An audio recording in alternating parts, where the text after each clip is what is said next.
Ah, yung pagkakaiba po ng Caloocan noon sa ngayon, eh, marami pong project si Mayor,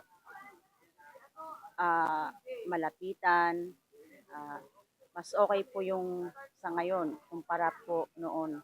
Kasi marami po siyang project na napagawa dito ngayon sa Caloocan na naging maayos at makikita mo naman po natin na talaga pong umangat yung Caloocan ikumpara po sa noon.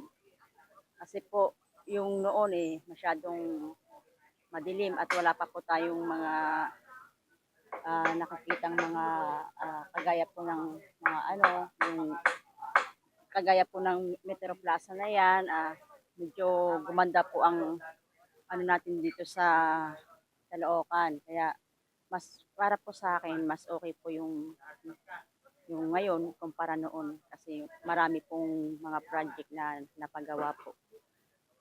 Yun lang po. Maraming salamat po, Mayor Along Malapitan. Yun po.